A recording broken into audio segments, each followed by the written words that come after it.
All right. This beat brought to you by MB14 on the intro. Ladies and gentlemen, right here live and direct, Swissbeatbox, Beyond the Beats, episode 17.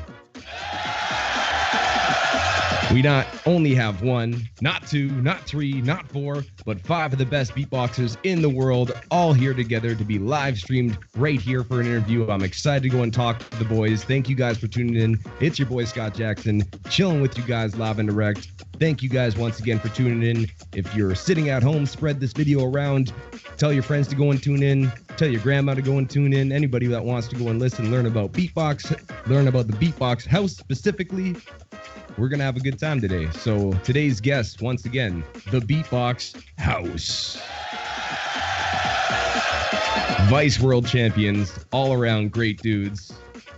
I'm very excited to call them my friends and peers and people that I look up to now, and it's great to see you guys, man. So we got K-Pom, aka Neil Meadows. We got Kenny Urban right there, live and direct.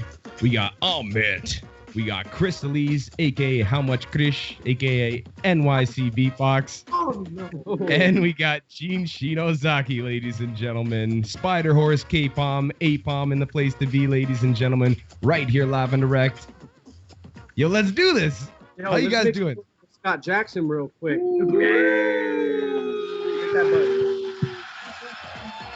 Yeah, man.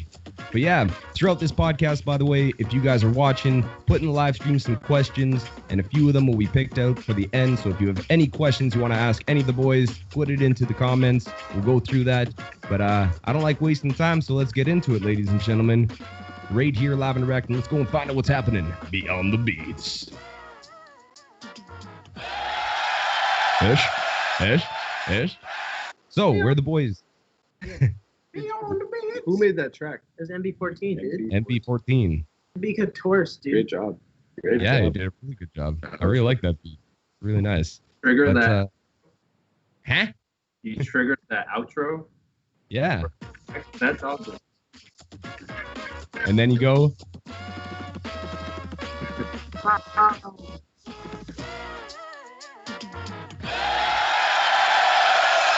Yeah, we playing around with the RC505 with this to go and do the hosting live. Ish. Can make the crowd sounds and everything. Yeah, got the RC505 right there, live and direct. He said, yeah. Yeah, exactly. Yeah, you guys could recreate that right now, I bet. Good.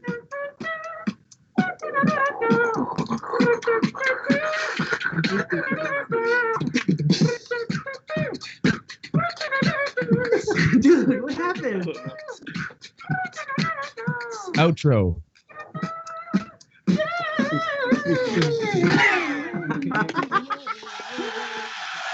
Yes.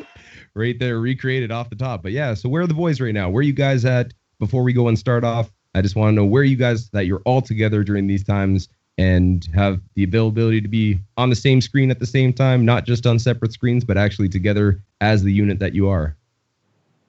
Yeah, so you actually caught us at a really good time because this is the first time we have all been together in probably a good 6 months. Since February. Yeah, since February, since before the pandemic happened. So we're just having a great time. We're here all together in upstate New York working on a project. It's a little bit secret. It's not secret. It's on the DL. We can't really announce what it's for, but we can tell you that it's dope as hell. It's for it's called The Missing Element. I can tell you what it's called. It's a show we put on before, and it's with a few of our great friends that are amazing dancers from New York City, and we're basically infusing beatbox with dance. And it's really dope. It's dope that we have this opportunity to be together and work. Yeah. with so many people that you go and it's nice to go and see your faces. And again, it's like you actually get to go and see you live and in person in over a screen is one thing, but for you guys to actually be physically in the same room, physically in the same space, and be able to go and share ideas and hang out, that's super dope. Yeah, it's been an amazing experience so far. We're actually on Eleanor Roosevelt's property right now, and we're doing an artist residency for 2 weeks. Yeah, the name of the property is Cat's Band. That is the place that is hosting us, and we're here to make some really dope work. And they just gave us the space to like work. Create. Yeah. Very excited to see what comes out of that, because I bet you will come out with some new routines / maybe some new music. Never know. Oh, it's most definitely. Yeah. Sure. Do you guys have recording equipment there?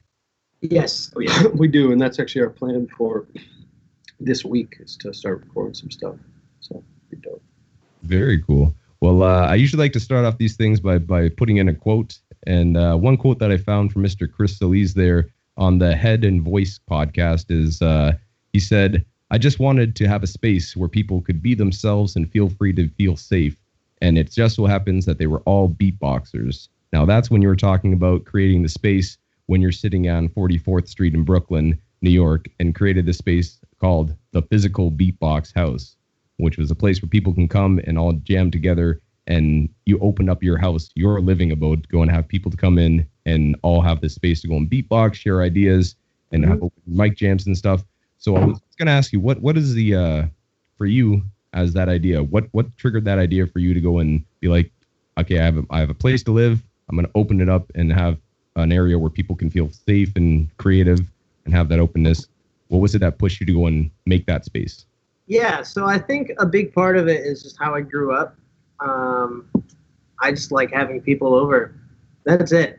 It's that simple. Like, if you're coming to my house, then you should feel good, you should feel safe, you should feel welcome, and you should feel free to just be who you are. And oh, you're watching. Okay. But you know, I love beatboxing, and I want to be around other people who just love to do what I love to do. Because when you find people who love what you love, then you can share on a level that you can't, I guess, with like other people don't share that passion. So just, you know, when I met these guys, I was like, oh, this makes sense. But it wasn't like we're gonna form the Beatbox House. It was just my apartment. You know what I mean? And then these guys were the ones who just would come over all the time, and it happened organically. Like, there wasn't a plan to be like, this is gonna be the Beatbox House. It was just like, this is a place where I live, and if you beatbox or if you're dope as a human, you just come out and hang out. It just so happened that everybody was really dope at beatboxing, and then we were fans of one another, and we wanted to just hang and learn and share, you know. So that's how that began. But then eventually it was us five consistently hanging out together, and we were like, yo, we should make a group, and the group, we should call ourselves the Beatbox House, because it just makes sense. Like, we're always at the Beatbox House. So yeah, the Beatbox House was a place before it was the group, actually. Yeah. Because after all the events we would meet at and perform, Chris would always say, hey, come to my house, and we'd come to his house and chill, and then eventually take over his house and sleep on the couch weeks at a time. While he works. Some of those friends that just come over and don't leave. Yo, bro, that shit was real, man. We were those guys. Look, I would wake up at 6 in the morning. Everyone was partying till 3 in the morning last night. And I'm like, damn, I got to go teach children today. And I got to step over Kenny and just to get to the shower. And then I would shower, I would leave. And when I come back around like 3:30, everybody's getting up in the afternoon. And I'm like, damn, this is crazy, but I love beatboxing. So they were like, you ready to beatbox? And do shit? Yeah. So yeah, like, Chris busted his ass in the beginning for sure. And still does to this day. And after that first, well, give it up for how much Chris one more time. But after that first place, that was your place. You guys said that you've had 2 or 3 spaces since then that you lived actually as a group. That was your communal space that you'd end up renting places or wherever it was. So when was that decided that you guys are like, okay, the 5 of us? Because I believe in other interviews too, with like Beats by Back Show, you said again, you were like the 5 most consistently always around, always down to go and jam, always down to push each other. So when did you make that decision rather to be like, okay, instead of just going and meeting at Chris' place, let's go and everybody put in and get a spot together? I think we moved in the End of 2015.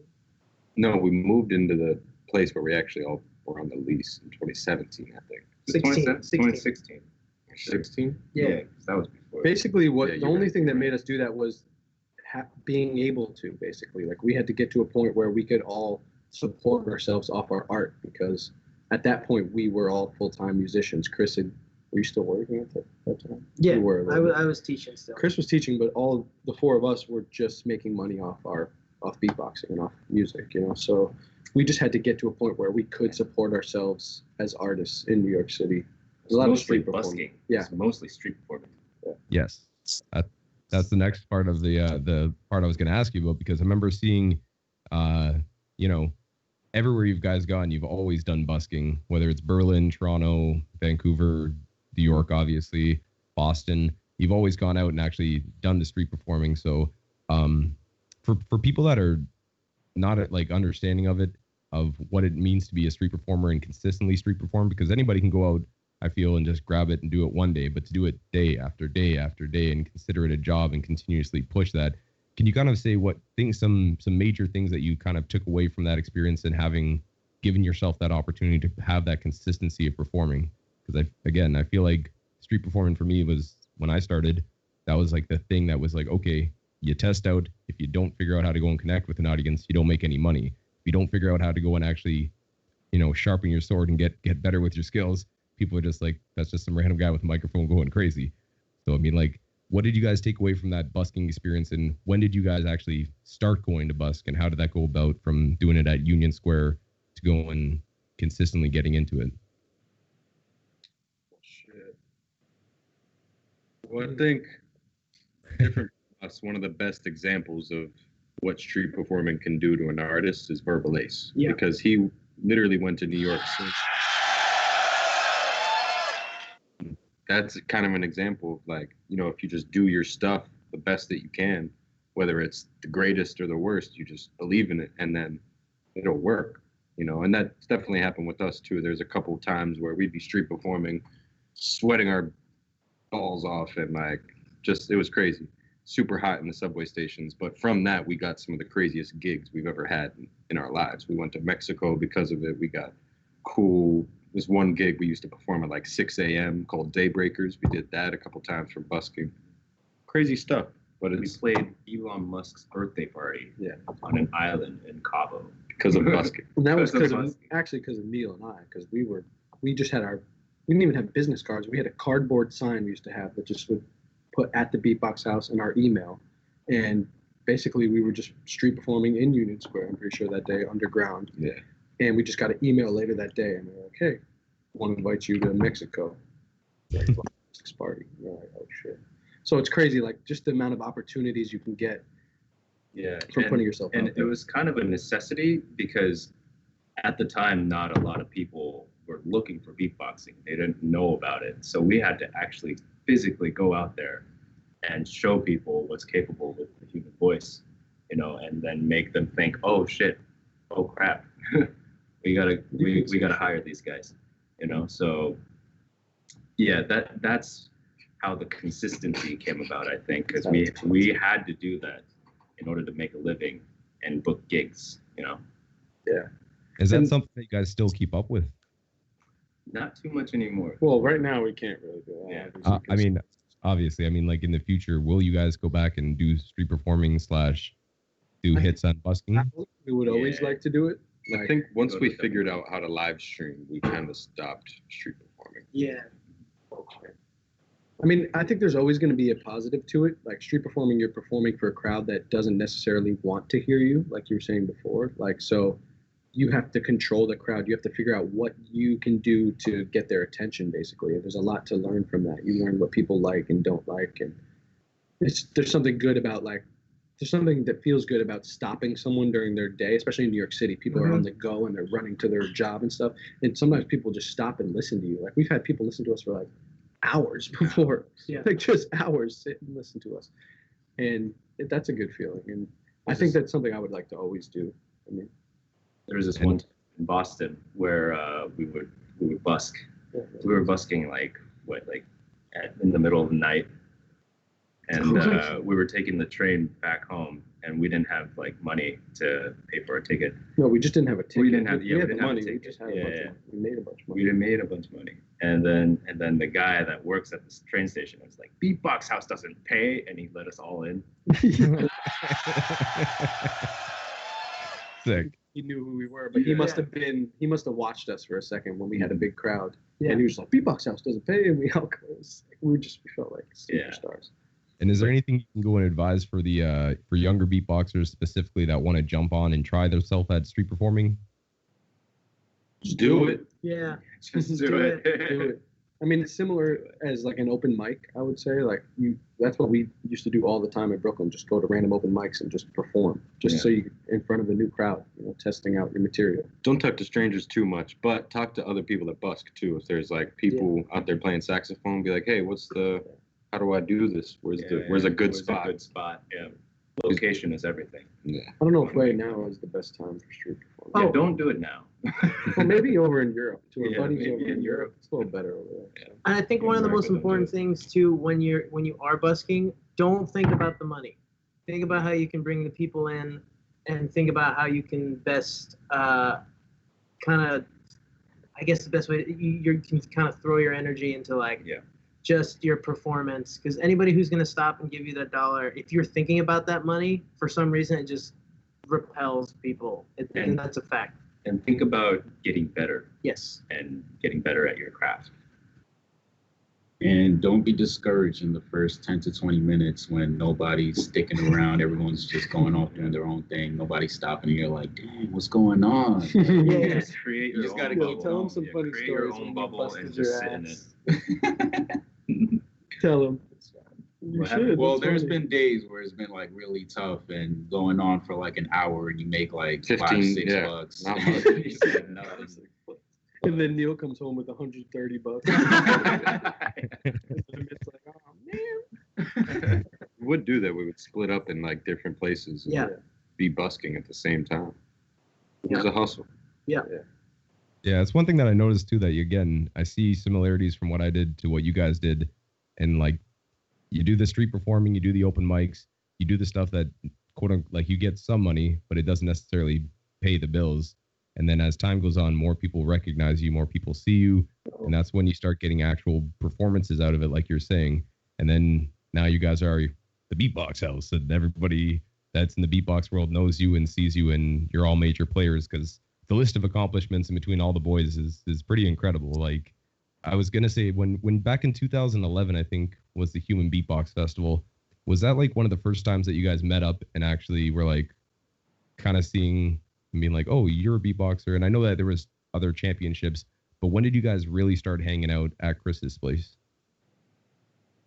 American champs. 2013. Yeah. Yeah. Yep. First time I met everybody was 2012. Everybody other than Gene, I think. Yeah, I was The in Midwest. Chris, were you there? Thought you were. Yeah, I was there Midwest that year. And then the Midwest happened again the next year. And again, it was us four and no Gene. And then I think they met Gene at American Champs, 2013. which I wasn't at. Yeah. Yeah. And then 2014, that American Champs, I think, was the real like party year that we all went over. Oh, I'll Stadium. never Me forget and that Neil, year. we met at Great North, actually. Yeah, we met. Yeah. Yeah. Shout out to Yeah. I remember Great North, the first year I ran it, actually, all of you guys were in it. Oh, yeah, that's when we Oh, met. what? That's crazy. That was a fun ass battle. Yeah. NYC Beatbox was there presently. Us together. That was one of the first times. We all evolved. Yeah. But then, so you guys start meeting up, and when it's always interesting because Kenny, you said in one of the interviews that like, you know, meeting all these people for the first time, and every beatboxer goes through that. They're in their own little place, their own little city, and they might see some stuff online, but then going and seeing people in the physical form, being like, whoa, that guy does it, you do it, she does it. Everyone's like there, and you get to go and see them and start trading ideas and make friendships out of it that become long-lasting friendships. Like you guys have known each other. If you're saying 2011 or something along these lines, 2012, you're almost at a decade of knowing each other, and being really close friends and ending up in upstate New York during these times together and hanging out. But what's that feeling to go and have, again, guys at such a high level, all 5 of you, pushing each other continuously and having this like beatbox dojo type feel of like, he's learning this. Okay, well, what happens if I do it this way? Trading the ideas and being able to go and work together. What's that feeling like as a unit to go and have such good beatboxers to work with and train with and trade ideas with? This feels like our life. We're lucky. We're definitely blessed. Very, very lucky. But we didn't do it in such a like sure, it was a beatbox dojo in a sense, but it was such a natural thing. Like just us being together and chilling, that's what happens. Because we get into our zones where we're all just beatboxing and sharing and just listening. Like I don't know, me personally, like just from hearing these guys, I get ideas and subconsciously it happens, you know? So Yeah. At the time, too, we were kind of like the forefront of American battle beatboxing, too. And we were like pushing each other. Before the first world champs, I remember like training with Gene for like a couple hours in Johnny Buffalo's room, just like trying our eliminations out over and over again. Yeah, that's right. Yeah. Definitely helped a lot. That went well for you guys. Got Two. Absolutely. And then so again, you started practicing together, making stuff, routines and stuff. When did you guys, would you say the 5 of you specifically, because I know that you had other members that were working with you when you first jumped off the ground and started putting videos out, but when did you guys as a group start booking quote unquote Beatbox House shows? Like our own like event kind of things? No, I'm not talking about Le Poussin Rouge. I'm asking more about the when did you guys get a booking from busking and we're like, okay, the 5 of us are going to go and rock a show together? I think it might have been I want to see. 18. Oh, that's the one where Johnny Buffalo was in it. Spencer was in it too. Oh yeah. That was the low line gig that we did before the American Champs in 2014. It was me. Gene wasn't actually. You were there. I was there, but I wasn't. He wasn't. Part of, yeah. Yeah. The whole performance. Gene was on the same gig, but Beatbox part of a House. different. No, but it was me, you, Amit, and Johnny as one thing, and then Gene was I was performing beatboxing in the lounge. in the lounge. Yeah, by myself. That was a big audience too, right? Yeah, it was like a gala for this underground park called the Low Line. It's like the High Line in New York, except they used solar energy to. What's his name was there? Edward Norton. Oh, Edward Norton. Yeah. Hands. So we did like a Fight Club thing. But I think like the first corporate gig, I think it might have been like 2015, like where everybody got like it was 5 of us, I think. About 2015, start booking gigs, and again, It's hazy. It all kind of meshes And we all, together. whenever we first started, it kind of was a big collaboration too. Yeah. Like a bunch of dope gigs actually came from Gene in Boston. Like Yes. Gene worked with specific guys, Kenny worked with specific people. We all kind of had our connections. Like I had one guy in Pittsburgh that me and Kenny went and did a dope show for. And then like through all these different separate connections putting together, it just made a cohesive image and brand and allowed us to do so much more than what we would have done on our own, because we would have had all these separate connections, but just doing like 1 gig a month with this separate connection. But together, it's worth it to make less money and do it together and just be more active and just be. We definitely did a lot of free stuff in the beginning. Like we would do like shows at like we had Freestyle Mondays. We have all these different awesome hip hop and like different events that would happen in New York City, and we would just show up together and just. We eventually just got recognized as that group because no one did what we did, especially as a squad. So our presence was heavy in any event that we came to. So 100%. And again, it's been said before, but the American scene kind of not died out, but was relatively stagnant after that first hit of the initial wave of beatboxing being created there in New York, and having those godfathers and having the guys that were the architects and everything like that put in the work.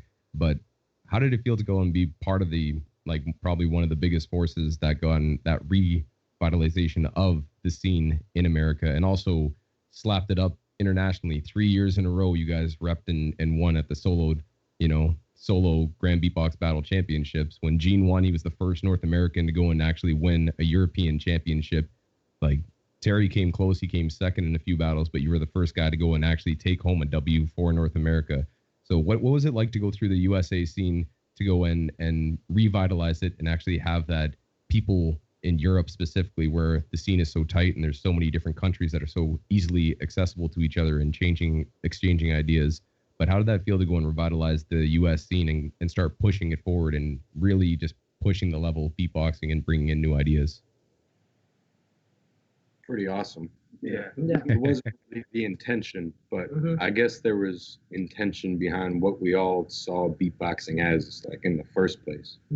Because sometimes I think about it like you said, there are these architects, and it started in New York, and then after it moved, it kind of got like gentrified in a way, not in a bad way, but like it just changed completely from a hip hop element to all these different kinds of music. And when I first saw it, like, I didn't know anything about hip hop. I didn't know anything about that kind of world, you know? So for me, it kind of like allowing beatboxing to kind of take me into New York City, it helped me learn a lot. Yeah, for sure. And at the same time, like, putting that out there, I don't know, it's crazy because we're putting out like our personalities in our beatboxing too, and we're such different types of people that it's such a learning game, but also teaching, like, that even if you are this like kind of like country kid from Slickfield, like, you can be hip hop, you can do fucking beats and teach people like there's different ways to live, but a constant vibe between all these different types of families and people. Yeah, one thing I want to add on to that, I think our personalities are complementary to one another in that we want to push to get better. You know, it's beatboxing is a tool that we use to express ourselves, right? But when it comes to just how we are as individuals, we want to be becoming better, well-rounded humans, and we're going to continue to push that. You know, a lot of people might think like, well, this is kind of, it's like, oh my gosh, you guys are the Beatbox House. Yes, that is true. We've won a lot of things, which is amazing, but this is still the beginning. We're still young, you know, like, and we still have a lot of life to live and a lot of things to create and do a lot of epic things with beatboxing and with music, and also just as men growing in the world. And that's the most important part, that we're here to push each other to just be better as the best versions of ourselves. And skill is a very important part of that, and also just leveling up as a human every time. It's important to keep people around you like that, because if you stagnate, you won't be happy. Like, and that's the thing, you find happiness from and fulfillment from progress. And if you can progress your skills and your mindset and your ability to create things in your life that you really care about, like, then you'll find happiness in a lot of ways. So that's what we get to do when we're around each other, because it's like we're still changing. Like, you know, you might know us from the internet, but like even just from 6 months ago, a lot of us, even though we're the same, we've grown in a lot of ways. You know what I'm saying? I grew up. We've had to. Yeah. Also, 100%. in terms of bringing America to the forefront, like, I feel like Neil and Gene revolutionized the beatbox scene with their styles. Like, Neil bringing, you know, the liberals, and then Gene bringing in his musicality. Like, it completely shifted how people view beatboxing, and so many people are implementing that into their styles now, and it's literally becoming the norm, you know, and it came from these guys. So I feel like that's really also just what brought America to the forefront, is that innovation. So 100%, man. It was crazy to go and see. I remember even the wild cards, because Gene, the first time I saw you was Great North Battle, your wild card for it, and I'm being like, Gene from Boston. What the hell? And they take a look here, and I'm like, oh, it's dope. It's really crazy. And I don't know, that for me, Great North was that first one for me, was just go and see you guys and have you battle the Canadian guys, and end up, you know, Kenny got in the finals with C Fresh. Gene, you battled Heat, you know, like, it was just the entirety of that was to go. It was crazy to go and see you all there at one spot, and now how far you've come, and you've all grown up to be fine young men. Should be proud of yourself. And also just in general too, because you all come from different areas, as you said, from, let's go with Connecticut to Bangladesh to West Coast to, you know, New York being represented, and all these different areas. how do you feel like in general, growing up and starting to beatbox, starting to do something that's a little bit different, starting to do something that maybe you get looked at by parents, friends, and other people because you're making quote unquote stupid noises essentially, or being told to shut up because you're being annoying. But how do you go about continuing on that and not giving up and not having someone like, oh, it made me feel bad for saying that, I'm not going to bother doing it, you know? Just do it. Yeah. I live for that shit. This Yeah. helped a lot. Yeah. Beatbox House almost was the answer. Yeah. Because if Yeah. I stayed in Pittsburgh, I wouldn't have done it as long or been nearly as passionate about it. Meeting each other definitely made it better. But at the same time, when people would tell me to shut up as a kid, that would fuel my fire even more. I'd beatbox harder. I like spit on their faces a little bit. So I mean, you need to respect your parents and stuff. But obviously, I don't know. I was just that type of kid. Like, I remember one time my uncle like told me that he was like, "Stop making noises." It's like, "You think that sounds good?" He said that, and I was like, "Damn." And I was like, "I'm gonna make myself sound fucking good now because." Yeah. So sometimes you need that. You need that. Yeah. But, Hate is a good motivator. yeah. Fuck the haters. Look at me now, dude. Jeez. Say it. Anger is a really good motivator, you know. And I think a lot of us started beatboxing because we had a lot of emotions that we needed to put into something. And the whole point, like, again, if you love something, why would you ever let anybody else dictate what you want to do with that? That's the craziest thing I've ever heard. Like, it's your life. You love it, do it. That's Well, it. there's a couple things, you know, probably Yeah. shouldn't pursue if you love them. Like killing people. well, yeah, I mean, like that's probably something that you shouldn't really, I mean, you know, yeah. pursue. Yeah. Probably not the best choice of life. Join the army, I guess. You know what I'm saying? No, that's not what I'm saying. I mean, you could join the army. Yeah, I'm but just you being a schmuck. don't army to kill people. Some people do. That's fucked up. Yeah, it is. Killing civilians. Yeah. Just killing people from other countries that are doing the same exact thing, trying to defend themselves. That's a different topic. Yeah, that's a different topic. Let's go and steer this shit back into the norm. And I was gonna say too, how did it, you guys have battled each other multiple occasions through American champs, Great North champs. You've battled even most recently. One of the battles I saw was Ahmed and Chris at the World Beatbox Camp, where you all went back and forth during the solo showcase. And you've had, you know, everyone's battled from Grand Beatbox Battle, having the finals and stuff. But how does that feel to go and battle your friends and you know the routines and you know stuff that they can do and you've trained with them all the whole time and continuously having that thing where you're always battling each other? You know, there's got to be times where you go back and like, shoot, that guy just beat me, but I'll get him the next time. The next time you try, duh. Well, sometimes it's worse because you're not as nervous, or maybe you like just because you're battling your friend, you don't try as hard. No, that's. And we're used to performing together and being on stage together anyways. So Yeah.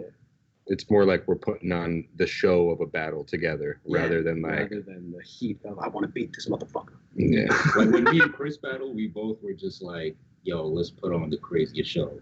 And we were like, let's say beatboxhouse.com, but we forgot to do that. Oh, But yeah. that was the You plan. remember when we did that in Right. Unity Box? Yeah, of course. That's like always the intention with us. Like even if we're battling each other, it's, you know, it's just bringing us up as the Beatbox House anyway. So Yeah, that's a good example though. At Unity, when K-Pom versus Spider Horse, I forget what year was that. That was the first time we did it. I think that was 2012, 2013. 15. 15, I think it was. 15 and I got the scar. Oh yeah. Yeah. You guys went on that super sweet excursion trying to go and jump into some pools. Yeah. That finger scar. You Oh, can't. that's almost gone. No, it's not. Oh, it's just Oh, yeah. That's never been Yeah. away. Scars Yeah, are I mean, cool. in that battle, after every round, Spider Horse would go, beatboxhouse.com. Here we go, beatboxhouse.com. So that way we're battling, sure, but we're representing our crew at the same time. All those videos, too. We were just really pushing the vibe of the crew. So, And as you guys go into tag teams too, because again, you have K-Pom, you have Spider Horse. From what I saw with guess that beatboxer, A-Bomb took both of those and took the W 2 times in a row.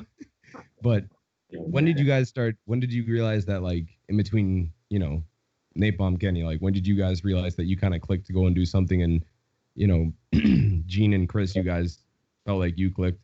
And, you know, when did that feeling of being like, oh, we'll go up and do a tag team here, a tag team there? Well, we were actually thinking at one point, me and Kenny wanted our name to be "Who the fuck are these two white guys?"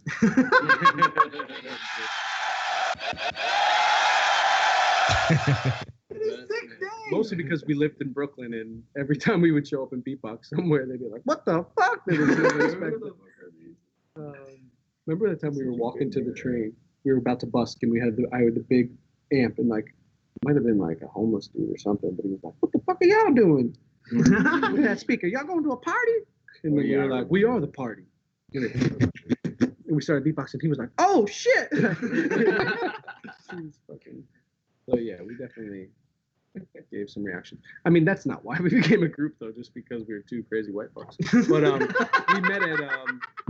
we met at Midwest Beatbox Battle, and I think it was the year that Kim was there, right? Or was it before that? Before Daichi. Daichi. And it just like jamming. Like we were just like partying after the battle and jam, and sometimes you just vibe better with certain beatboxers. I was 15. My mom didn't let me hang out that much, but when I did. It's crazy. I was like 18, 19. And what about you, Chris and Gene? When did you guys? Because I remember that you could tell the story, but Spider Horse is a ridiculous name. It's awesome, but it's ridiculous. Well, okay. It's funny because I have a history of having a string of like tag team partners. Ooh. Like, Nah, do you have an opposite of that? She's like, boo, yeah. Versus. So first it was Johnny and I because Nulo. we had Nulo, which Johnny was just Buffalo. dope. And at the time, I was like, damn, bro, like, you need to push. And he wasn't practicing, so I got kind of tight. I was like, fuck, man. Like, I want to keep getting better, but you're not doing it. He's like, oh, check this out. I was like, okay, but you need to get better. And at the time, I was like, damn, like, I'm growing at a very different rate. So then Amit and I started doing stuff, and then we were crushing shows. Brown Brothers. And our career was Brown Brother. Brown Brother. And then I think, I don't remember when exactly it was, but I looked at it, I was like, dude. We were on the train. I remember because that shit hurt me a little bit. Like, conversation, he was like, "Yo, man, I think I'm gonna like work with Gene on stuff." Like, and he was just being very like, he wasn't straightforward about it, but I knew what he meant. I was like, Chris. "All right, I get it, Chris." Dude, it was a growing experience for me. That shit was hard, bro, because I had to tell someone like I wanted to make music. I don't love you He was anymore. like, I just feel like I work musically better with Gene, and we both like know music. Like, Yeah, this sounds like a harsh breakup. Yeah, I was thinking, Catching feelings. and I was just like, They kissed. All right, At least it wasn't over text. Oh yeah, True. you didn't get left on the MSN Messenger. Is that too old for you guys? Oh damn it. And then that's when Gene and I started doing stuff. Doing it. Doing it and doing it well. Then the You Mitt guys- we saw Gene and Chris doing that, like, working together, and Mitt was just 4 or 5. always been a solo dolo. No, we still kill Hey. it though. What are you talking about? We still go hard in the paint. Yeah, you and I. Well, and that's the thing. Like, and you could put any pair of us together, and it would be dope. Like, We do it all. yeah, there just are some personalities that are like complementary with just our backgrounds and stuff that we have. Like in Bangladesh, it was me, Amit, and Gene. Yeah. And that was sick. Unexpected, and they killed it. It was perfect. Yeah, I saw some videos and stuff. Dope. Any combination works though, for sure. Doesn't matter. Oh, sorry, I didn't hear what you said, Amit. Oh, and you remember, Mitt and Gene battled in Canada together as. That was my Elimination fault. was sick. CFU. What was your name? Yes, CFU. CFU. Oh yeah, the name was CFU. Chris fucked up. I did. I just Yeah, sat at the wrong terminal. It was my fault You missed because his I couldn't. I didn't read my ticket right. I'm dumb. Well, I hope you said it. Learning You experience live for and you all of learn. us. Yeah. Yeah. It was a learning experience for all of us. Well, that's why we have a Mitt though, because a Mitt can sub for Chris when Chris is. Oh my God, So that's- I'm a reserve. Amit's a myth. Cold-blooded. Yeah. that was crazy. And as you guys grew up too, because growing up in a scene, having your boys with you, being able to travel and stuff, like my first flight ever was going to Berlin for the world champs. When did you guys did you guys do a lot of flying and traveling before beatboxing came into your life, or was it like one of your first big trips was going to the world champs? one of my first trips was to Russia to shoot that Snickers commercial. Oh, I remember that. I was 18. I had to get a passport. I had to get a visa. I was by myself. Shit was scary. Wow, that was like 10 years ago. Yeah. I was in Russia by myself as like an 18-year-old, but it was awesome. I mean, I had an amazing time. But You yeah, had a good time. it happened without beatboxing, and I think we can all say from beatboxing we've been able to travel the world and typically get paid for it, like not even come out of our pocket for it. You know, see the world and travel and experience so many different cultures. And like Neil and I have been to China 6 times, 7 times. I don't even know how many times at this point. A bunch. And we're just blessed. Like we've just done so much, and it's awesome. And if we wouldn't have without beatboxing, probably without each other too. So.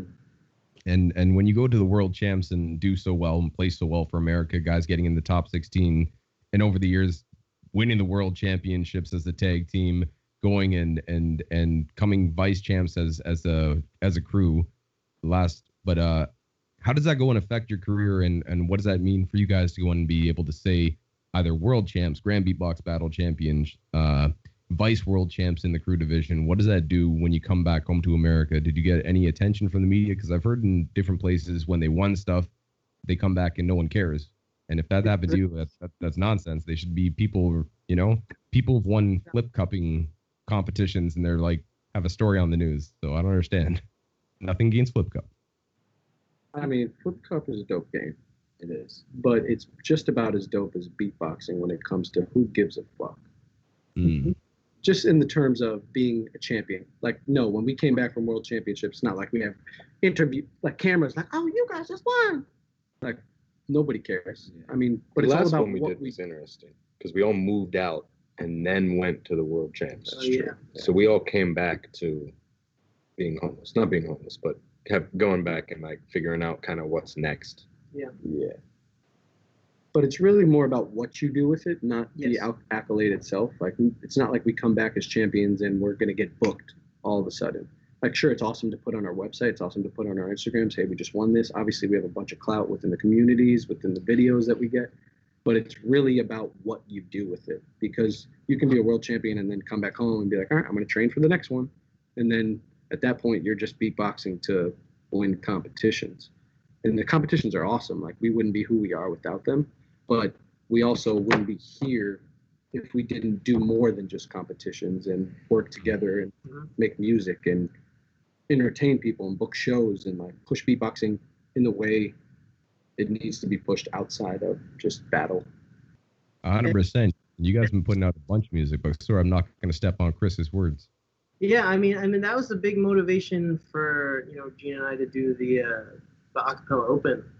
Because we were like, we did Grand Beatbox Battle, and then we won World Champs, and like, What's next? What's next? And then we're like, let's get into the acapella scene. Let's see how well we do. And then we won that international thing. I was like, holy crap! So the next thing is like, let's get into the music industry. Let's see what that's like. The whole thing is the same. It's like the same thing. It's all a battle. The whole thing is the same. It's the same mentality. You go in there, you crush it, and if you don't win, you learn. There's no losing. You just learn a bunch of stuff. But we've been pretty good at winning too, which is great. So Good is an understatement. But it's just a matter of like taking that mentality and then like letting it seep into the other parts of your life. Because if you're committed to something and you want to like pursue it, and again, like I was saying, like progress, that's where you keep the excitement. Because just training to just become a world champ again and again and again, it is important if you want to, if that's in your heart to do, in your spirit to like, I want to train and just continue to be like the dopest in this specific field, do that. And if you want to make a career out of it, you need to get out of it as well. Or you could do both. I don't know. Like, you can kind of define what that looks like for yourself as a beatboxer. But if you want to, for us, I think it's important, like, how do we continue pushing the art form and innovate and put this thing in spaces that, like, you don't normally see it, and that's gonna like push the culture forward. That's what we want to do. Yeah, I think you should have taken that work ethic of. I mean, like you said, we've won so many damn competitions, and it's happened. If we take that same work ethic and put it towards just life in general and our music and putting it out there beyond battling, that's how we're gonna just the best we can ever be, and also best for this art form, and continue to not only push for the scene in America, but just push beatboxing as a whole to the world, you know. 100%. You guys have had some musical releases that have come out with Lips from Napalm, putting out the album, having Transcend with Gene, Small Room EP that just came out with Amit, where Chris and Gene produced that, and you guys done IFS that you guys did with Darnie and Mad Twins, and you guys have put out a bunch of stuff. You put out a bunch of stuff that you actually produced tunes and stuff with, and today even, if you guys are watching this right now, right after this is done, go and check out Same Mistakes that Gene just put out. Dope video that he just put out. It's awesome. But when you guys decided to go and sit down and not think of it as a battle routine, because a lot of beatboxers sit there and, as you said, they get in that pocket of being like, okay, we're going to do the 3-minute routine and that's going to be used in this competition, and then like you can use it for shows, but I mean, it's specifically for that.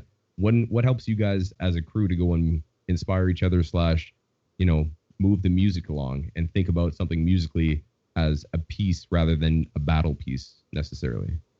What I'd say is like a lot of the battling helps. And what I mean by that is like if you have a time limit as to when you're going to create something, you're put under pressure, right? So if you're put under pressure and you have a structure that you have to put it in, you're like, damn, I got to create something.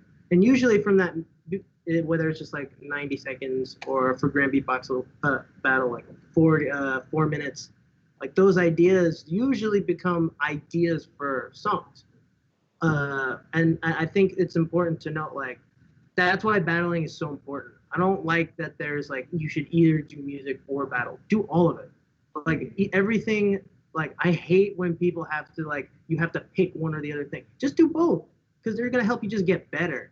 Like, why are we going to limit yourself? That's so silly. That's the silliest thing I've ever heard. So if you're battling, you're increasing your skills as a beatboxer. And then if you have all these voice notes from your rounds, like, why not turn that into a song?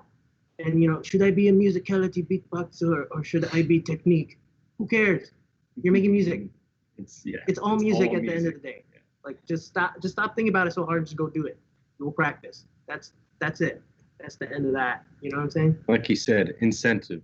Whether it's battles or on the other side, open mics and all the above, busking, having that incentive for you will force you to have to make beats, and then it'll form into a song. Yeah.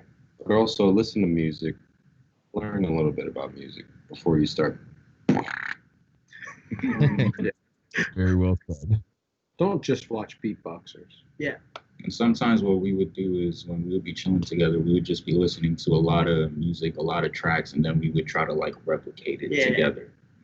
And the same stuff you do when you're just battling, when you're just beatboxing at solo. Mm-hmm. Like you have to learn to compromise and like, give space for another person to do something, and then you have your role and in order to come together. So it's a lot less ego in that sense. Like you're not just beatboxing to show off, like you're beatboxing to create something that's bigger than yourself. Mm-hmm. Sometimes less is more. 100%. 100%. I agree with that. And if another thing I just want to bring up in general too, you guys live with each other, you work with each other, the group is progressing, and it's currently, you have 2 weeks where you're sitting up and really, creating and having this opportunity to come back together. Can you explain to people how hard it is, or if it hasn't been that hard, but just stuff that has come up, because everyone has solo things that they do, Gene's going to go get booked to go and do his solo thing. Kenny's going to go and get booked to do his solo thing. Amit's going to go and get booked. Napalm's, Chris, like you're all going to do these solo things, but have this project that you're always working on. And can you just kind of give an idea an inside view, I guess, of working together with a collective that you want to go and push, and working through these things of everyone doing their individual things, because life happens, as you said, young men growing up, figuring out their way and pushing forward, and having 5 friends that you're going to want to go and work with, but there's obviously not necessarily conflict, but things that come up that people have to go and deal with, whether it's health, family, or other things they need to go and do. So how hard is it to go and navigate through those individual lives, but still stay that tight collective? I think the most important thing you remember if you're working with anybody, you gotta just communicate and then support. Like you just have to be, and this has been a really big lesson for me, because I know in the past, just like with the way I communicate, I tend to like take a really long time to tell you something that's really not a big deal. And that's just me growing as a person, right? But if we're working together and like, let's say Neil has to go to China and like Gene is going to LA and then, oh man, we don't see each other for a month. We don't have to get upset about that because if we're friends with one another, we're supporting each other, right? And like this thing that is so strong about our crew is that we are 5 strong individuals who come together and we don't compromise our individuality to create music as the strongest individuals together. So that also spills over into life. Like if Ken has to go and do something, like work, go take care of it. We're still gonna work, which is why we have such strong, like, you know, Gene and I finished an album over quarantine, you know, and that album's gonna be it's so good. I can't wait for you guys to hear it. It's fucking crazy. But like that's our thing and that still falls under Beatbox House. Same thing if Kenny's killing it on the cruise ship, that's still Beatbox House. Neil going over to China, all the Chinese kids, yeah, that's still Beatbox House, right? Bangladesh, when they went over with Mitt, still Beatbox House. So the whole point is like everything elevates the collective, and the way we do it is just being the strongest individual that you can. You cannot compromise that, you know, and that's what's unique about us. Say one hard thing about it, or in the past at least, was we were all living in New York City, which is super damn expensive. Yes. So we're trying to make music and albums, but at the same time, we got to pay rent. And have food. Yeah. And we did that through hustling beatbox. So like if we're busking all day just to make our rent, we might not want to make a song after that. Yeah. Like we might have used all our motivation. But it's what Chris said. It's all about balance. That's the main thing. Balance and communication. Like sure, we need to go kill stuff individually. Sometimes we get opportunities that we just can do as individuals. Like obviously, we would prefer if we could perform all 5 of us our show and get paid X amount of money and have that security. But we have to create that security. So sometimes you have to do that by doing your own thing. And we're all making our own connections that hopefully we can bring back together like we have done in the past and just use to grow, basically. Right, and this is where we're at is a perfect example of that. I did a show. Actually, we all did a show in Miami with a bunch of dancers, and then Caleb, who's an amazing tap dancer, was part of that. Him and I clicked just on like a friend level. We talked, and then we started making our own thing together. People love that work, and then people who saw it were like, hey, what other projects are you working on, Chris? I'm like, oh, you should check out all the stuff that I'm doing with my crew, right? And then now that's how we're all here, right? So me being, and again, that's another lesson for me being strong on my own has allowed another opportunity to come up. And if we get, you know, it's exponential individually. So if somebody has something, they bring it, and they're, you know, in whatever world they're in, they kill it. People are like, oh my God, what else are you working on? It's like, oh, check it out. These are me and my homies. You think I'm dope, and because I am, check out what we could do together, right? And that's the point. Yeah, that's kind of been that's been what we've done since the beginning, basically. That's our motto. That's our motto. Just like kill it. We all kill it as individuals. We're all going to get our own connections and share them. Like that's the beauty is like the second Gene makes a song that blows up and ends up on the top 100, we all blow up in a sense. So it's like when one of us succeeds, we all succeed. Right. And it pushes each other. So. We got a Spider Horse album on the way. Is there going to be a full on Beatbox album or Beatbox House album? What's going on? What's popping? Tell me. Well, we are here to make music this week, so it's on its way. And now we're finally together, and we can't be together for a little bit, so it's a time to work. But yes, I like it. You can expect the Beatbox House album. I like it. Well, yo, man, you guys, I don't know. You guys have been crushing it for a long time, and you can see it too. You can see in the American scene straight up. I love seeing how many crazy young talented kids there are that are coming up, and I'm like, oh, Wolrd, you're 13. All right. Well, I feel real bad about myself, and but like, it's crazy to see how much you guys have pushed the scene there, and you guys should be very proud of that. And it's I don't know, man. You guys make me happy. It makes me happy to go and talk to you and sit down and talk to you right now. It makes me happy to go and see you guys all smile and stuff. And I miss y'all. And I miss y'all greatly. We miss you too, man. Been a while. I'm excited to chill again. It's gonna be awesome. Yeah, Canada misses you too. You got to come back up. I've been working on my cottage. I've been working on the cottage. I just bought a new ski boat, so you guys got to come up and we'll do some. The second we're allowed, we're coming. Dude. Yeah, dude. I miss Canada since I went there. Yeah, what do you- napalm up there. You guys got wasted. Yeah. Yeah, I gotta go to that cottage. Johnny was Yeah, it was fun. Hey, Yeah. Yeah, but anyways, you guys got to come up and do that. But again, I know you guys have a busy day because you're gonna have your fun guys, and I just want to make sure that you guys be able to go and enjoy yourselves together as a group. But we're gonna go and I was gonna get to another section. You like that, eh? You like that? That's pretty clever. But we're gonna get into a section, ladies and gentlemen, that I like to call Rapid fire. Rapid fire. Rapid fire. So what we're going to do is I'm going to ask you some rapid fire questions individually, and I need you guys to go and give your answer as quick as possible. You understand? Yes. all right. All right. Ladies and gentlemen, Beyond the Beats with the Beatbox House. We're about to go and get into Rapid fire. right off the top. We'll go with Chris. Who is your favorite solo beatboxer? Gene. oh, Yeah. I'm gonna do this question for everybody. Kenny, favorite solo beatboxer currently? Kenny Urban. yeah. Oh, that was egotistical. K-Pom, current favorite solo beatboxer. Inertia on a good day, Gene on every day. Aw. Ahmed, favorite solo beatboxer. Razel. Oh, yeah. That's a good one. Nice. Gene, favorite solo beatboxer. Darny. Oh, that's a good one. Yeah. Favorite Ahmed, favorite loop station artist currently. Sorrow. Typical. Kenny, favorite loop station artist currently. Who? Yeah. Sorry again. He's the best. You just said his answer was typical. Gene, Yeah. favorite solo looper right now. Napalm. Ooh, you mean Dr. Nape? Napalm, favorite solo looper right now. Dr. Nape. He's really good. And Chris, favorite solo looper right now. Just because he has been said inky.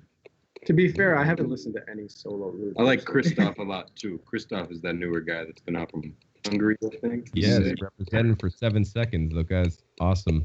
Last question here is favorite tag team. I'm gonna go without including yourselves because you've answered yourselves a few times. People in the room, or let's say people not in the room. Amit, who's your favorite tag team that's not sitting beside you right now? Excellent. Gene, Shadow Sumo. Alright. Chris, Management. Yeah. Kenny.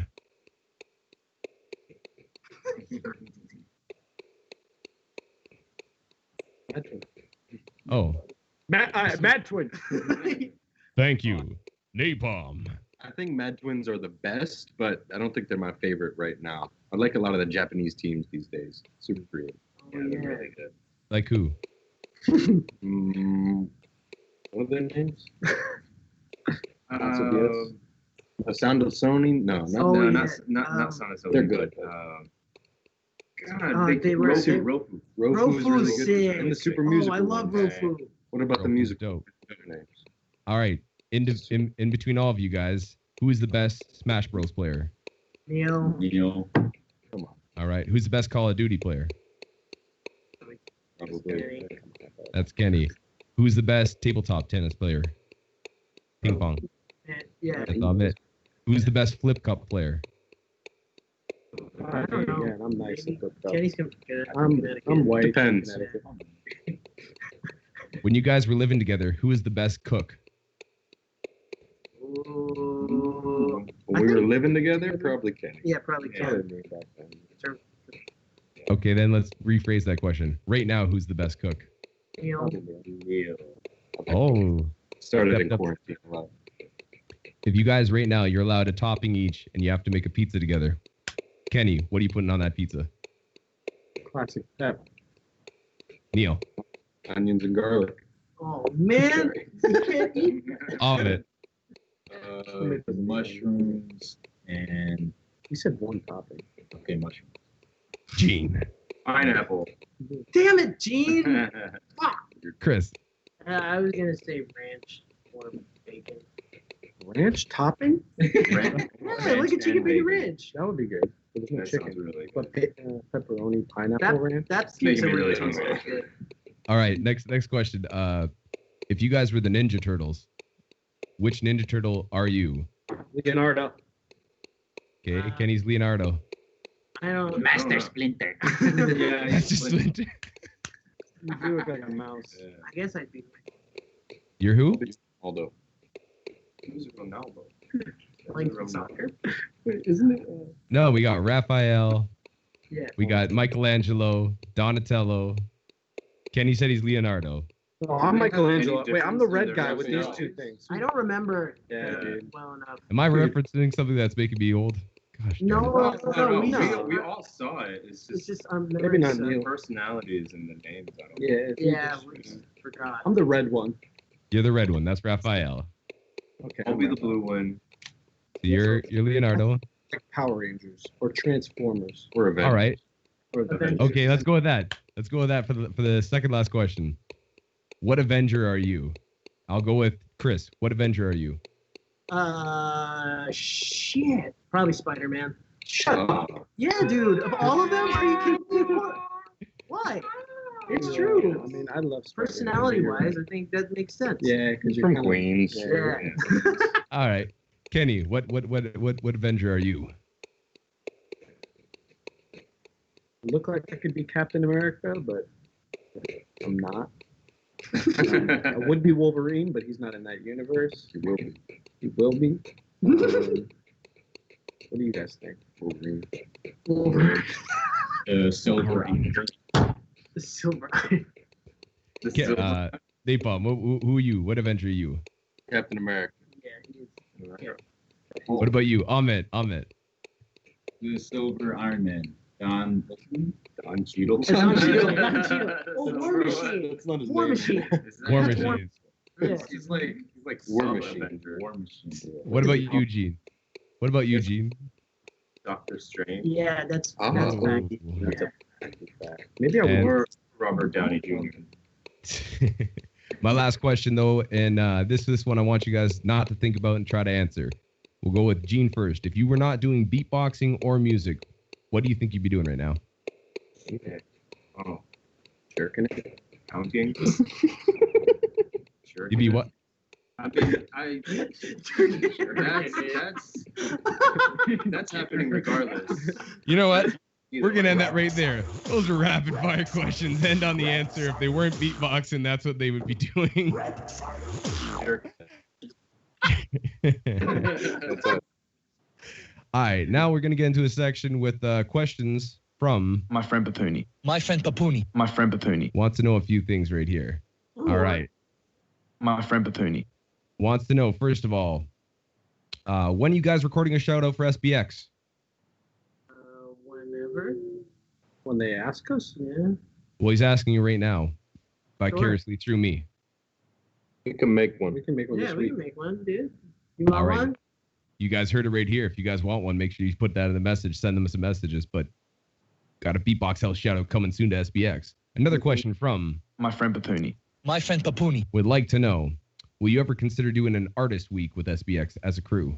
Oh, yeah. what the hell kind Dude, of I've been question waiting is for that? Honestly, we need that. Dude, we'd be like the Please. most fun to do artists. We come up with some dope shit, dude. And Like, we all you just- got to do is fly us out there and like just take care of us. Yeah, dude. Just take car. Take care of them. Well, Paponi, that's on you. My friend Papuni. That's on you, my friend. Another question. Okay, if you guys didn't, My friend Papuni. wants to know, if you guys didn't live in New York City as a crew, where would you live as a crew? L.A. Cali. That's LA. the next. Possibly. Or the middle of nowhere. Yeah. In someplace. Maybe your cottage for a couple months. Hey, you're more than welcome. Hey, don't Has say a things like cottage. that. Yo, Don't. Gene also has a cottage in a random part of California that we can just make a studio. Big Bear, California. I like it. I Go like there. it. I like Just chill. How big Let's is go. How big's my cottage? Yeah, How I, big is your cottage? Oh. I don't know. Fair cottages. Over here. I want to find out what the cottage is. Tell me about it. Tell me about it. It's a couple rooms, you know, they're all connected. You wouldn't be able to sleep so well if people were staying up, but it's a hilarious time.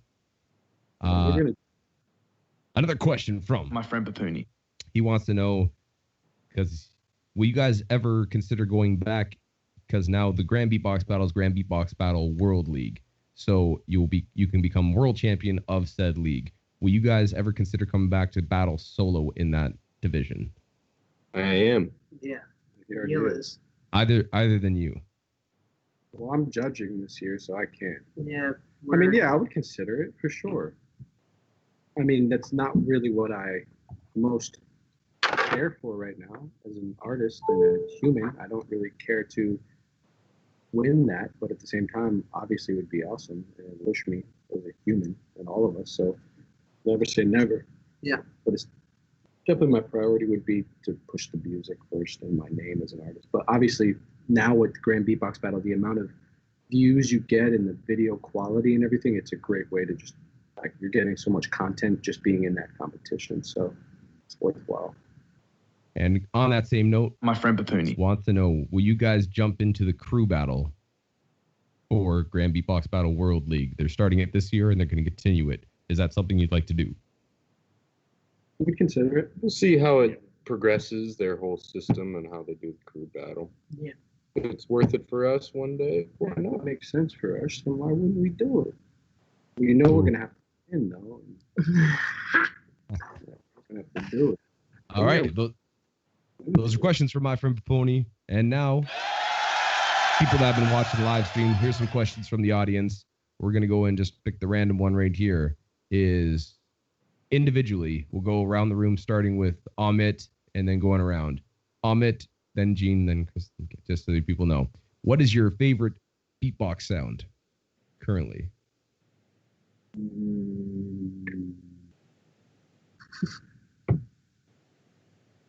Well, I can't do it, but I really like inward-based stuff, especially like inertias and articles. Okay. Try it. Try it. Yeah. Try it. Yeah.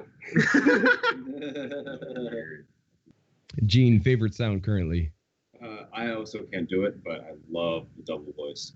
There's like so much potential that eventually, if you could do the double voice and then do a double whistle, you can do 4-part harmony by yourself. Yeah.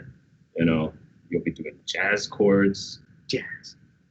With one mouth, which is Crazy. I don't know. That's ridiculous. I can picture it right now, but it's possible. It's possible. Chris, favorite sound? Well, you know what's funny? Like, inward bass is also like a variation, like double voice, because they're both vocal harmonizations. So depends on how you look at it. But I like any of that stuff. Kenny, favorite sound? I don't have one favorite sound, to be honest. I love the combination of sounds. I love putting different sounds together. It's your favorite technique. Gene, and I on something. Gene, can you show? Yeah. I love that. That's my favorite technique. Just putting sounds together. Tip it to pet.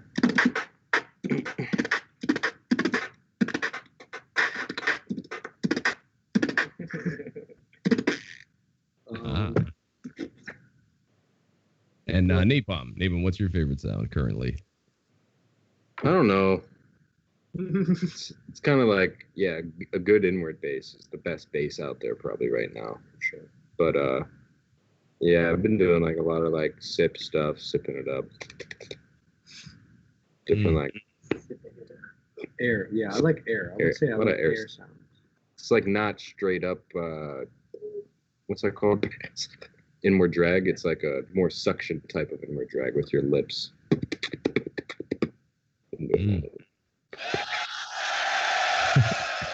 Another question from the audience. Who gives the funniest reactions out of all of you guys? Chris or Amit? Either me or Matt. Depends on the day. Depends on the day. Another question from the audience is, did you guys ever have a wall moment with the group that it was hard for you to go and work together or push past? They're always well. All the Every time. day. Every month. That's how you grow. Yeah. What are walls except other than things you can jump over? I would call them my friends. Things you can crash through.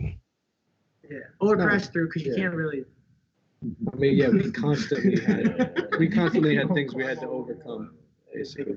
Yeah, between money, women, it was crazy. Mostly money. 100%. But we get over mix-ups, certain breakups, certain Thank you, Kenny. Thank we got through it. Yeah, the pandemic is a wall we're getting through. Yeah. Well, we're a true life team. I was thinking that yesterday because we like huddled up before our little performance, and like we're not only bros, we're a fucking team. We're moving towards winning together. So got to get over some walls to do that. Football teams don't win without fucking tackling and huddling and throwing. I got a game plan. You lose a couple plays, you win a couple. Strategy. Strategy. Yes. I like bring it to football. That's good. And one more question from the crowd. Who wins in a rematch in between you and Berywam? What? You would- Depends who goes first. Yeah, that's We true. thought we were going to win, but they went second. Yeah. Hmm. We should have practiced more. I mean, if we're prepared, We didn't We practice. didn't practice. We had our first Freestyle. round ready, I which mean, is why it was Berywam is crazy. awesome. No hate to them. We know they're sick as Yeah. fuck, but we just got some energy that ain't nobody can compare to. So when we're on point and we come through, We just gotta practice. Just give us if you give us 2 days. We didn't practice that. We had one round, which is why I was sick, and the second one we didn't practice at all. sometimes you got to learn the hard way. Yeah. But yes, let's do it and let's win. And last question. It's not from the crowd, but I'm gonna go and put that sound effect in there anyways. Who wins right now, do you think, in the room if you did a 5 to smoke? Probably Neil. Yeah. Yeah. I've been beatboxing a lot. Yeah. More I got than a lot ever. of beats too. Yeah. All right. We'd probably go to final round. Yeah. 21st battle. Gene's got a lot of new beats too, solo. Gene has won a random 7 to smoke with all of us in it. Whoa, won different things. What was that? It was Boston. No, what? What are you talking about? Oh yeah, it wasn't Boston. Jeez. Well, you know what? Questions from the audience. Questions from Taboni. Rapid fire questions. Talked about your career. Yeah, boys. It's good to see you. I'm happy to see you and have you on here. Talk about it for a little while.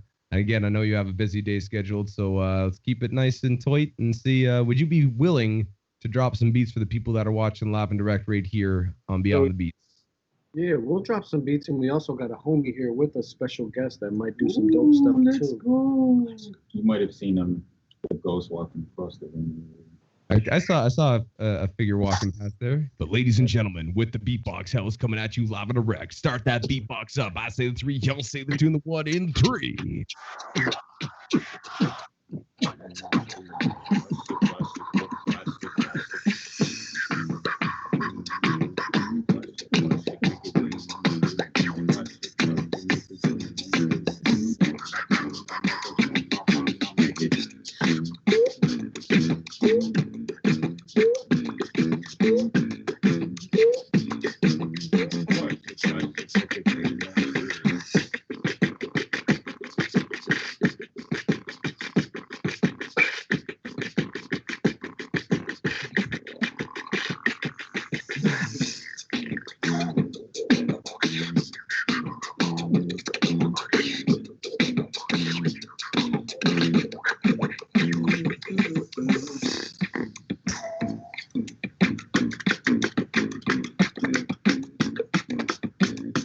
Shout out to the homie Classic.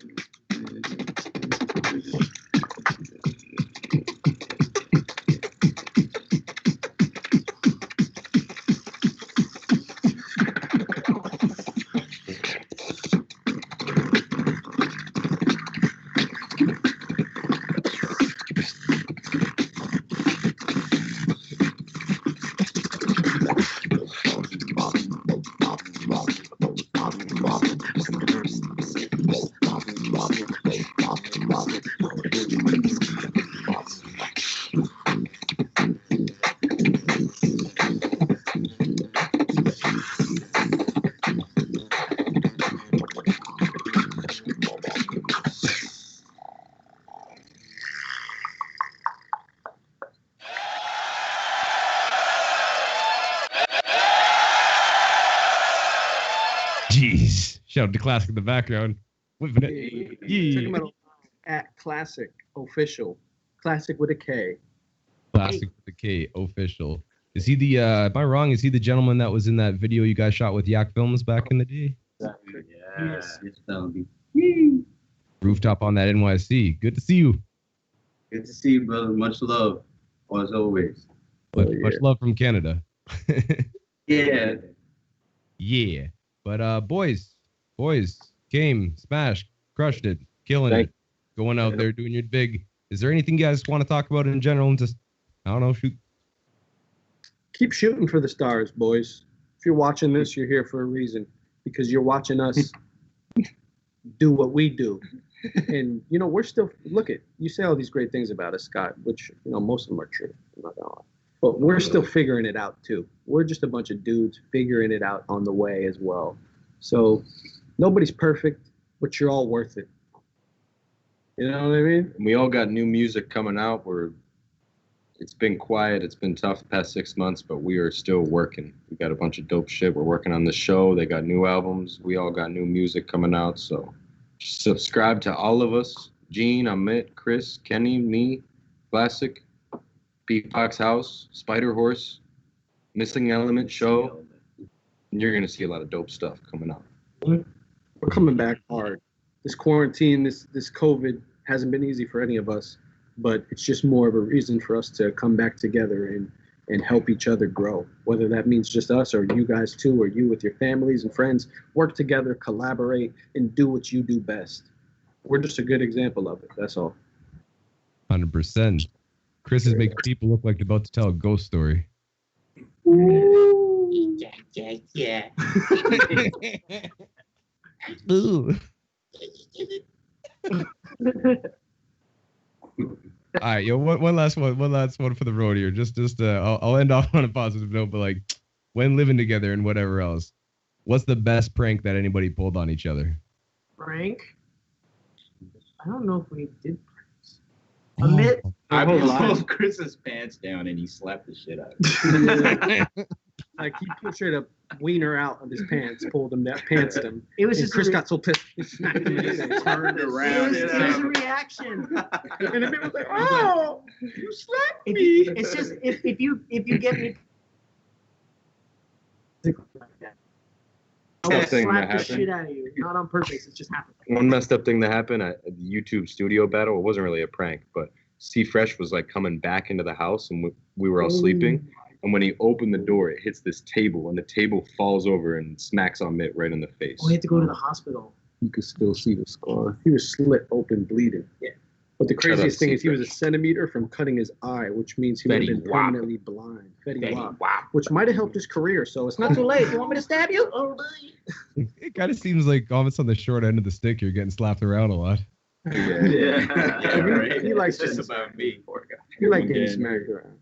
And that last one of those very good champs. I remember with C Fresh. Now that you bring him up, shouts to C Fresh. But I remember for the life of me, has anybody figured out this story? I've always wanted to know this. Now, when C Fresh and I decided to go and sleep right outside your stoop, and then seen missing, and all of a sudden we woke up inside your house, who opened the door and found us? I'm just wondering. Was it me? Not me. It was me. I Yep. don't. It was God. It was me. Or Mike. Yes. Classic. It was me. No. It was. I always wondered that. And that's something I still laugh about with C Fresh. Really. Huh? It might have been me. You just said it wasn't me. I know, but I'm just thinking back to it and like looking at my phone when I got up at for whatever reason 6 in the morning, and then I saw you call. I was like, oh my god. It might have, but I might have been really drunk. I don't remember at that Well, point. Thank you, regardless, because somebody saved, and we didn't have to go and sleep for that long. We slept a little bit, but we didn't have to go and spend the whole night sitting on a New York street right outside your house, hugging a 40. That's so great. Good time. Boys, I miss you. I miss you very much. But ladies and gentlemen, the Beatbox House, Thank smashing you. it, crushing it for America, crushing it individually, crushing it like Power Rangers, Transformers, Avengers, name the superhero, name the thing. That's the squad. They're killing it right now. They set in albums on the way. We had know 100% that Chris and Gene have an album on the way. Make sure you check out Small Room EP. Make sure you go and grab that Lips album as well. Make sure you go and get everything that they're going to go and do. Support them. Find them on Instagram. Find them on YouTube. Find them on Facebook. Send them some messages. Tell them how much you love them. And again, make sure you follow up the boys because they're doing big things. And just from me, I love every single one of you guys. And I'm so very proud of you guys. Thanks, man. Yeah, man.